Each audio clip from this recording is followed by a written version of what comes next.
श्री हरि विष्णु के सच्चे भक्त की कहानी। एक बार एक सीधा साधा अनपढ़ गंवार किसान था। वह एक संत जी के पास गया और कहने लगा कि मुझे ईश्वर का ऐसा नाम बता दो जिसे मैं सारा दिन जपता रहूं और अपना काम भी करता रहूं। मेरा परलोक भी सुधर जाए। संत ने कहा, ठीक है, तुम अघमोचन, अध माने पाप और मोचन माने हरने वाला नाम जपा करो। अघमोचन नाम का दिन रात जाप किया करो। सीधा साधा किसान रास्ते में जाते जाते अघमोचन नाम रटते हुए जा रहा था, लेकिन कुछ देर बाद भूल गया और घमोचन नाम रटने लगा। अब दिन रात वह घमोचन रटता रहता। एक दिन भगवान विष्णु भोजन करते हुए मुस्कुरा रहे थे, तो माँ लक्ष्मी ने इसका कारण पूछा। भगवान विष्णु कहने लगे कि लक्ष्मी, मेरा एक भक्त मेरा ऐसा नाम रट रहा है जिसका शास्त्रों में कोई वर्णन ही नहीं है। लेकिन नाम चाहे वह गलत ही ले रहा हो, लेकिन उसका मन मेरी ओर ही लगा हुआ है। इसके मन में मेरी ही छवि है। उसका गलत नाम लेने के कारण ही मुख पर मुस्कान है।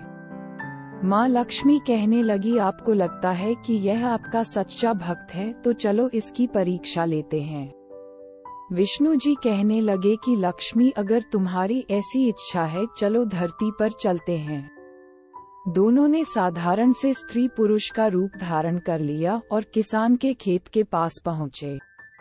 भगवान विष्णु कहने लगे, लक्ष्मी, परीक्षा तुमने लेनी है, इसलिए तुम किसान के पास जाओ।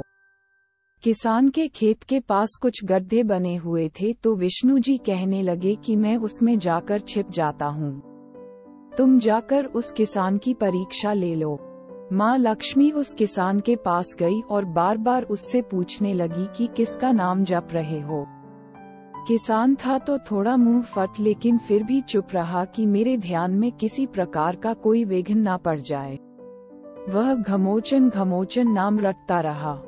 लक्ष्मी जी ने पूछना बंद नहीं किया, पूछती रही, किसका नाम जप रहे हो। किसान खींचकर कहने लगा, तेरे भतार का नाम जप रहा हूँ। लक्ष्मी जी सोचती है शायद किसान मुझे पहचान लिया है। लक्ष्मी जी फिर से पूछती हैं, अगर मेरे भतार मतलब पति का नाम जप रहे तो कहाँ है मेरा भतार। किसान और गुस्से से बोला, यही होगा, किसी गड्ढे में जाओ ढूंढ लो। महालक्ष्मी ने विष्णु भगवान को पुकारा कि प्रभु बाहर आ जाओ, ये तो सचमुच आपका सच्चा भक्त है।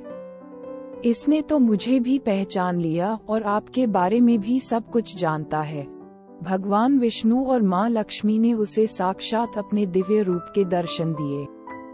कहने का भाव ये है कि भगवान तो भाव के भूखे हैं। निश्चल भाव और सच्चे मन से भगवान को जपते हैं, वो तो ऐसे भक्तों से जल्द प्रसन्न हो जाते हैं। तो कैसी लगी आपको ये छोटी सी कहानी? हमें कमेंट करें और कहानी को शेयर जरूर करें। धन्यवाद।